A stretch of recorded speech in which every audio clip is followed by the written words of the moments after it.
చాలా కాలం కిందట ఒక వచనం నా బైబిల్లో ఈ విధంగా నేను రాసి పెట్టుకున్నాను. ఏంటంటే, blessed is the one who gives a short sermon for he shall be invited again.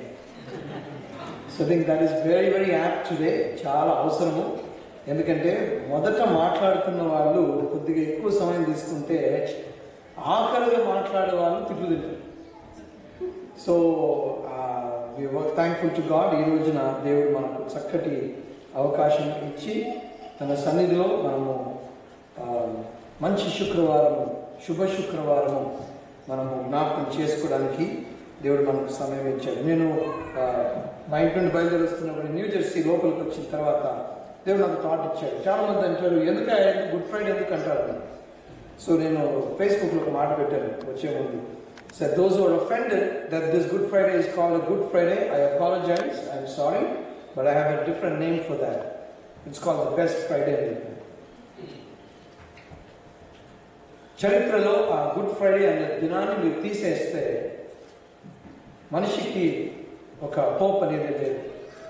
Incidentally ఈ సంవత్సరం March 25th, December 25th, right?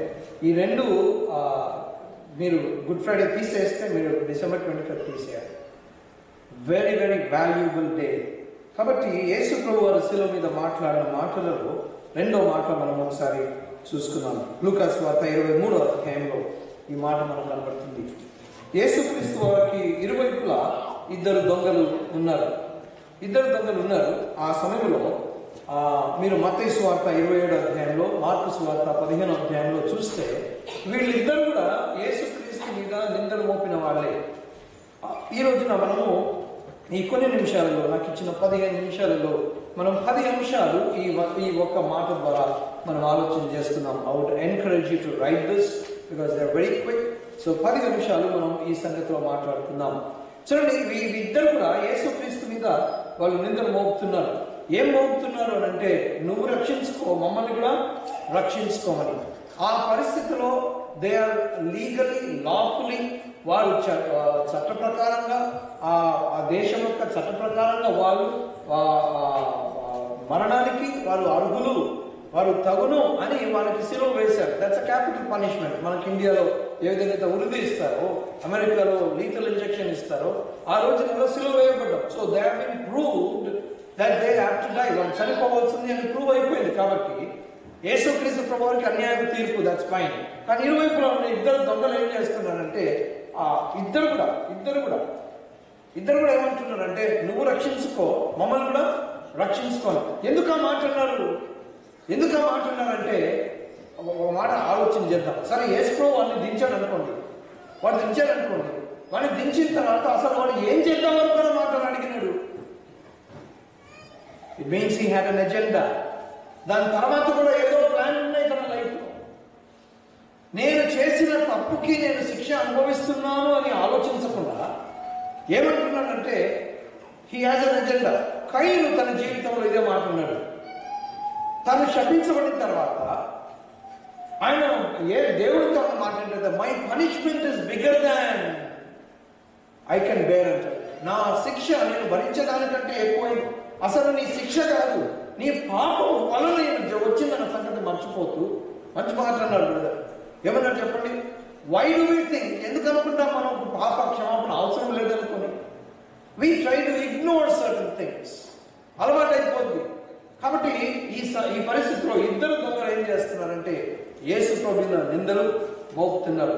కానీ ఆ శిలువ మీద జరిగిన పరిస్థితిలో ఒక దొంగ, కుడివైపున ఒక దొంగ జీవితము మారిపోయింది. ఆమేన్. కుడివైపున ఉన్న ఆ దొంగ జీవితము మారిపోయింది. ఇద్దరు ఒకేలాగా ప్రారంభించారు. ఒకేలాగా వాళ్ళకు ఆ ప్రాసిక్యూషన్ జరిగింది. ఇద్దరికి ఒకే శిక్ష పడింది. కానీ రిజల్ట్ మాత్రం రెండు వేరువేరుగా అయిపోయింది. మొట్టమొదటి మాట మీకు జ్ఞాపకం చేస్తాను చూడండి. we're going to look at 10 different things. we're going to look at the first one. మొట్టమొదటి, యేసుక్రీస్తు ప్రభు వారు ఆ కుడివైపున ఉన్న దొంగతో అన్న మాటను బట్టి, యేసు ప్రభు ఆ ఒక్క మాటను బట్టి, యేసు ప్రభు శిలువ మీద చనిపోయిన తర్వాత ఆయన ఎక్కడికి వెళ్ళాడు అనే ప్రపంచానికి తెలిసింది. ఆయన శిలువ మీద చనిపోయిన తర్వాత ఈ వ్యక్తి ఏమన్నాడు? నన్ను నీ రాజ్యంలో జ్ఞాపకం చేసుకోమని అడిగాడు. యేసు ప్రభువు నేనే నీవు నాతో పరదేశంలో ఉందు అని. ఆ వచనాన్ని తీసేయండి బైబిల్లో నుండి. ఆ ఒక్క వచనాన్ని తీసేయండి బైబిల్లో నుండి. Then it become a big guess work. Yesu ప్రభు శిలువ మీద చనిపోయిన తర్వాత ఎక్కడికి పోయినాడు అనే పెద్ద క్వశ్చన్ మార్క్స్ వస్తూ ఉంటాయి. మొట్టమొదటి సత్యం ఏంటంటే, తన జీవితంలో ఉన్న గొప్ప సత్యం, యేసు క్రీస్తు ప్రభువు ఎంతో నీచమైన వ్యక్తికి ఆయన బయలుపరిచాడు. ఆమేన్. ఒక నీచమైన వ్యక్తికి ఆ సత్యం ద్వారా వీడు శపించబడ్డవాడు అన్న అట్లాంటి వ్యక్తికి యేసు క్రీస్తు ప్రభువారు ఒక గొప్ప సత్యాన్ని ఆయన బయలుపరుస్తున్నాడు.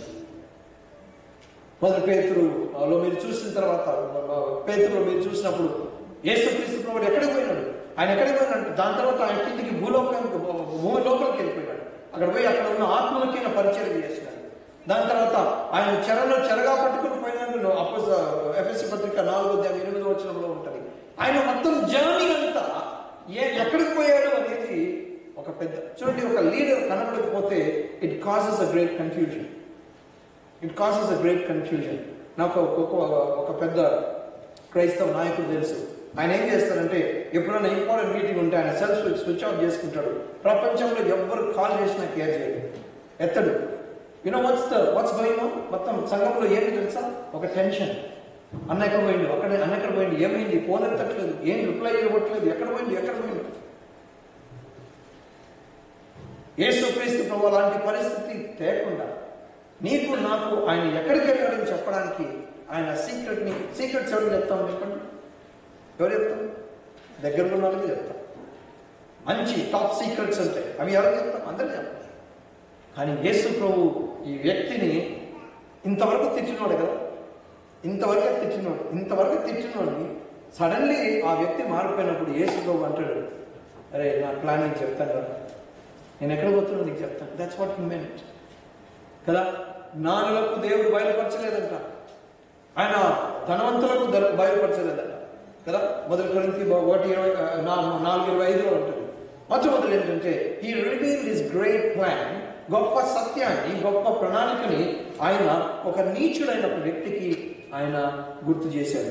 రెండో సంగతి నేను నీ రాజ్యంలో నన్ను జ్ఞాపకం చేసుకో అంటే యేసు ప్రభు ఏమన్నాడు? రెండో మాట ఏమన్నాడు? నీవు నన్ను రాజ్యంలో జ్ఞాపకం చేసుకోమంటే యేసు ప్రభు ఏమన్నాడు?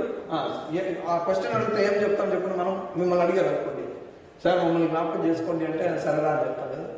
ఆయన ఏమన్నాడు? నీవు నన్ను నీ రాజ్యంలో జ్ఞాపకం చేసుకో అంటే యేసు ప్రభు అన్నాడు, మరి నా రాజ్యం వచ్చినప్పుడు కాదు నాన్న, నేడే యేసు ప్రభు ఆన్సర్స్ ఎట్లుంటాయంటే చాలా అమేజింగ్ ఆన్సర్స్. ఆ ఇద్దరి మధ్య జరిగిన డిస్కషన్లో ఎంత సత్యము దేవుడు ఇమర్చి పెట్టాడంటే విల్ బి అమేజ్డ్. మనం అర్థం కానీ యేసు ప్రభు ఏమన్నాడంటే నేడే నీవు నాతో కూడా పరదేశంలో ఉంటావు అంటున్నాడు. నేడే నీవు నాతో పరదేశంలో ఉంటున్నావు. ఈ మూడో అంశాన్ని కొద్దిగా ఎక్కువసేపు మనం స్పెండ్ చేద్దాం. ఈ వ్యక్తి ఈ దొంగ ఏమన్నాడు చెప్పండి? నీ రాజ్యంలో నన్ను జ్ఞాపకం చేసుకోమన్నాడు. యేసు ప్రభు ఇచ్చిన ఆన్సర్ ఏంటి? ఏమిచ్చాడు ఆన్సర్? నేడే నీవు నాతో పరదేశంలో ఉంటావు అన్నాడు. ప్రియుల, ఈ మాట జాగ్రత్త గమనించాలి మాట. ఎప్పుడు కూడా ఈ మాట ఆలోచిస్తే దొంగ నన్ను పరదేశం తీసుకుపోమని అడగల. వాడు ఏమడిగాడంటే నన్ను నా రాజ్యంలో జ్ఞాపకం చేసుకోమంటే యేసు ప్రభు కొత్త డెఫినేషన్ ఇస్తామని అంటున్నాడు. నేడే నీవు నాతో కూడా పరదేశంలో ఉంచాలంటున్నాడు. వాడు అడిగిందేమో రాజ్యము, ఆలోచిస్తున్నారా? వాడు అడిగిందేమో రాజ్యం అడుగుతున్నాడు. యేసు ప్రభు ఏమంటున్నాడు? పరదేశం తీసుకుపోతాను అంటున్నాడు. ఎందుకు ఈ దొంగ రాజ్యం అడిగినాడు? ఎందుకు రాజ్యం అడిగినాడు? ఇశ్రాయేలుకు ఎల్లప్పుడూ కోరుతూ వస్తుంది ఏం తెలుసా? రాజ్యమే కోరుతూ వస్తున్నాడు. అపోస్తల కార్యాలు 1:6 శిష్యులు యేసు ప్రభు దగ్గర కూర్చున్నప్పుడు, అపోస్తల కార్యాలు అంటేనే పునరుద్ధానం అయిపోయినట్టు కదా. అపోస్తల కార్యాలు 1:6 శిష్యులు వచ్చి యేసు ప్రభు దగ్గర ఈ మాట అంటున్నారు. చదవని ఎవరున్న మాట?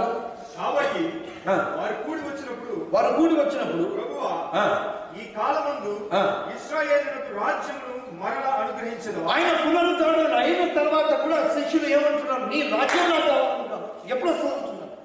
ఒక తల్లి వచ్చి యేసు ప్రభు దగ్గరకు వచ్చి నా 2 కొడుకులు నీ వైపు, కుడి వైపున ఎడమ వైపులో ఉండాలంటున్నాడు.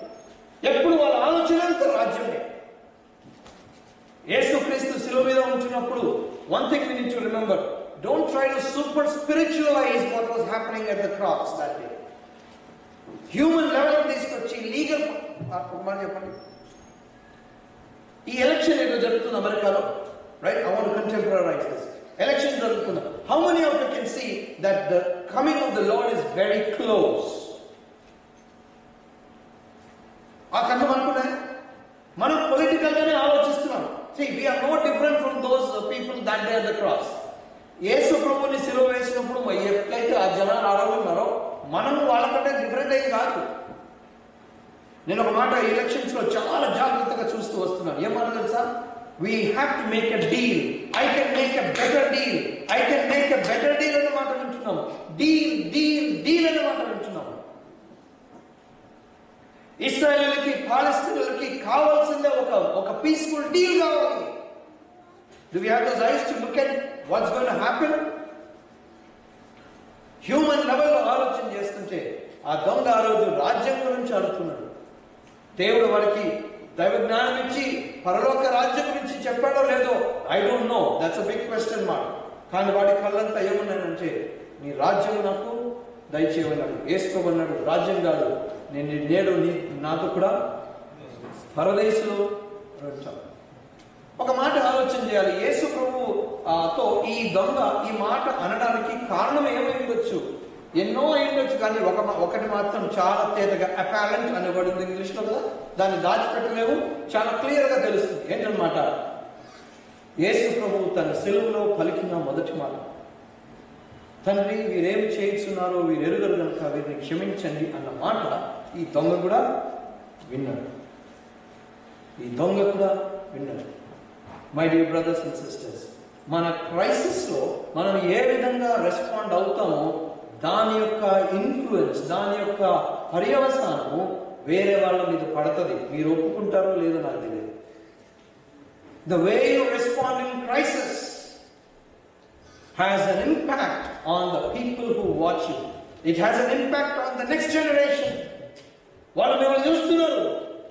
ఒక మాట మనం ఆలోచన చేస్తున్నారు. సంఘాలలో ఉన్న పరిస్థితులను బట్టి యవనస్తులకి ఒక క్వశ్చన్ మాట, మేము ఏం నేర్చుకోవాలంటూ మీ దగ్గర అంటే ఏం జవాబిస్తాను చెప్పండి?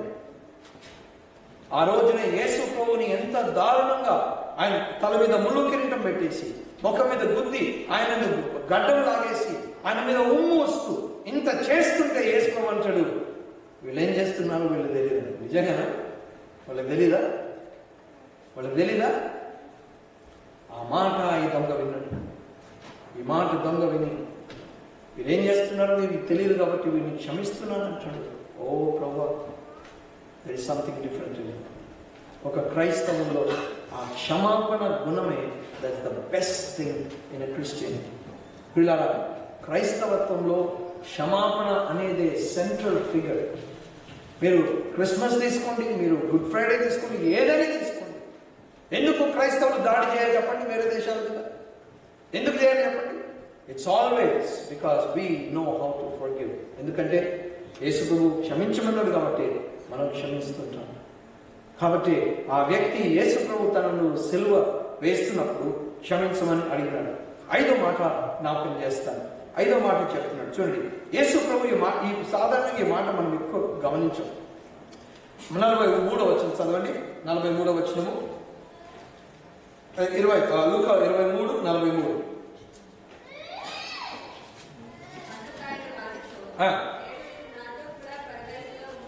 ఉందువని నిశ్చయముగా చెప్పుచున్నాను అని అంటాడు కదా. అది ఇంగ్లీష్లో ఎట్లుంటుంది చెప్పండి? ఎట్లుంటది? I tell you the truth అని ఉంటుంది. King James verily I say unto you అంటాడు.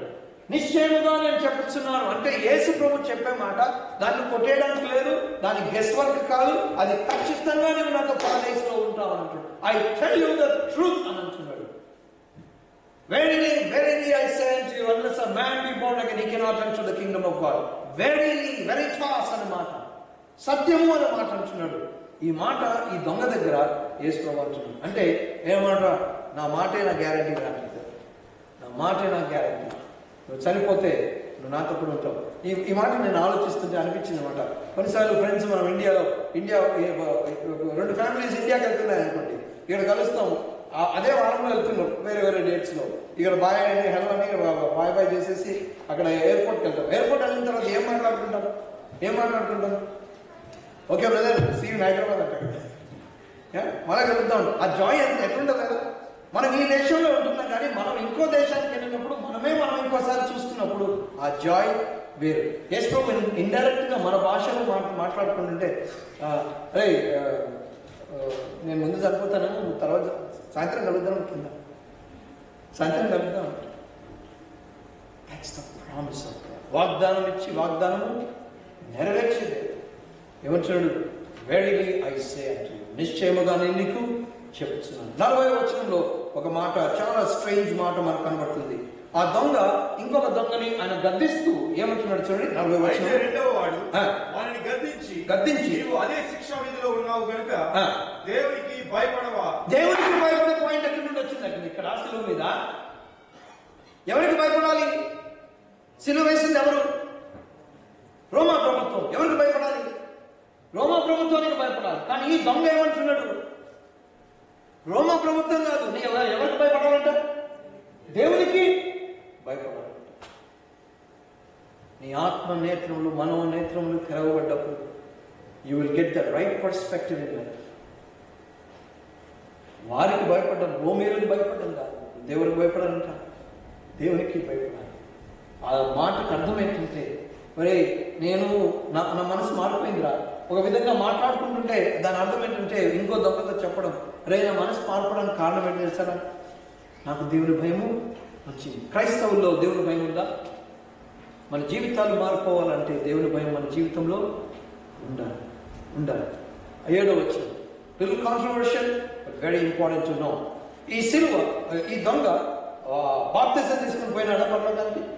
సరే, పరదేశం పోయినాడా లేదా? పోయినాడు. Right, we know for sure. Verily I say unto you అంటాడు. కానీ వాడు బాప్తిజం తీసుకోలేదు. కాబట్టి ఏం చేద్దాం, బాప్తిజం అవసరం లేదండి కాదు. కొంతమంది ఉంటారు, ఎక్కడ ఛాన్స్ దొరుకుతుందా అని దాన్ని పట్టుకుందామని ట్రై చేస్తుంటారు. వాడికి ఛాన్స్ లేదండి, వాడికి ఛాన్స్ లేదు. ఎవరైతే రక్షించబడి ఇంకా బాప్తిజం తీసుకోలేదు, మీకు జ్ఞాపకం చేస్తాం, మీరు బాప్తిజం తీసుకోవాలి. అది యేసు ప్రభు స్వయంగా తీసుకున్నాడు. మీరు అవిధేయులుగా ఉండడానికి వీలు లేదు. You need to be baptized. That's another truth that we learn from there. 8వ సంగతి జ్ఞాపకం చేస్తారు చూడండి.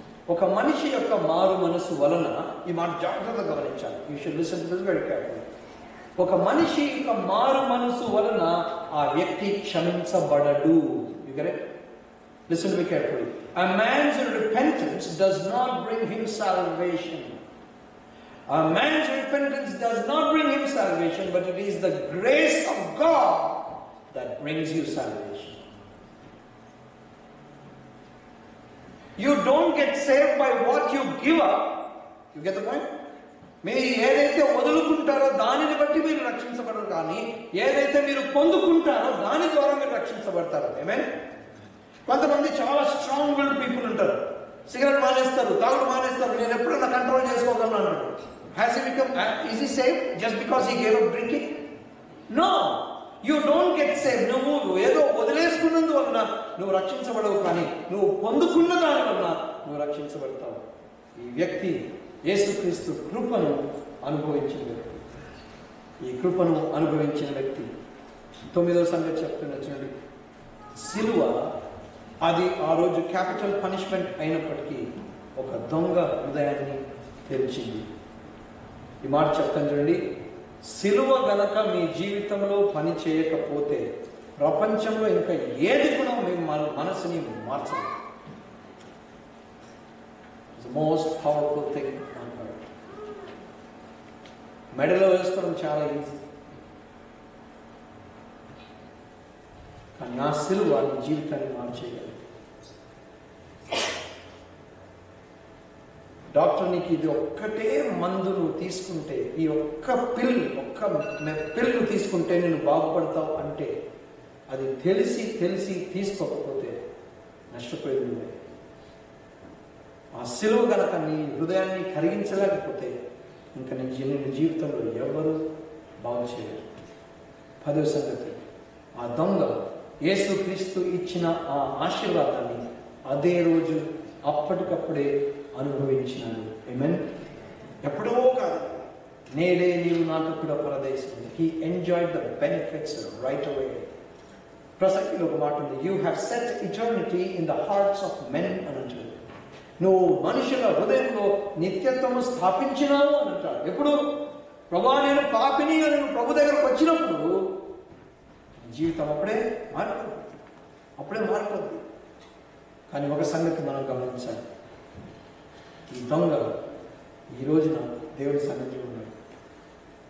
అప్పటి వరకు, లాస్ట్ మూమెంట్ వరకు ఇంకా వాడు నరకానికి పోవాల్సిన వాడు ఏమైపోయి చెప్పండి, వాడి జీవితము ఎంత టైం పట్టింది? మీరు ఏ ఉద్దేశంతో వచ్చినారో, ఏం అజెండాతో ఈరోజు మీరు ఇక్కడికి రావే సంఘానికి మీరు వచ్చినారో I don't know, but I want to tell you something. నీవు నేను ఎయిదర్ ఎడమ వైపు ఉన్న దొంగ ఆ వాడికి వచ్చిన పరిస్థితికి మనం we are resign, or we have a blessed opportunity to get the privilege to be with the Lord forever and ever. దానికి ఒకటే, the whole key to this is this. వీటన్నిటికీ ఒకటే కీ అంటే తెలుసా?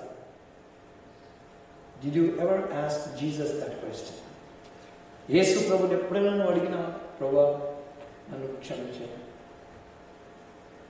ఆ వ్యక్తి తనకు తెలిసి తెలియని మాటలు అడిగినాడు, నన్ను నువ్వు రాజ్యంలో జ్ఞాపకం చేసుకో. అంతే. ఆ ఒక్క మాట వలన తన జీవితము మారుతుంది. యంగ్ పీపుల్, మీరు ఇండియా నుండి వచ్చి ఇక్కడ చదువుకోవడానికి వచ్చి you are living a life here, but I want to ask you something. మీ జీవితాన్ని దేవునికి ఎప్పుడైనా అప్పగించినారా? నువ్వు అప్పగించి చూడు, you will be with him for ever and ever. ఎల్లప్పుడూ ఆయన సన్నిధిలో ఉంటాడు. ఆ దొంగ జీవితము శిలువ మీదనే మారిపోయింది. కొన్ని గంటలలో ఫిజికల్గా చనిపోయాడు కానీ his eternity changed. It can happen to you too. ప్రార్థన చేసుకున్నాం. ప్రేమగల మా పరలోక తండ్రి, ఆ రోజున శిలువ మీద నీ ప్రక్కనున్న దొంగ ఇప్పటికీ నీతోనే ఉన్నాడు. దానికి కారణం ఆ రోజు నోరు తెరిచి ప్రభా నన్ను క్షమించు అని అడిగినాడు. అలాంటి ఉదయం నాకు దయచేసి ప్రభా ఈ శుక్రవారం దినాన్ని ఇంకనూ నీ వాక్యాన్ని ధ్యానిస్తున్నగా కృప చూపించు. యేసు నామమున ప్రార్థించి వేడుకుంటున్నాం తండ్రి.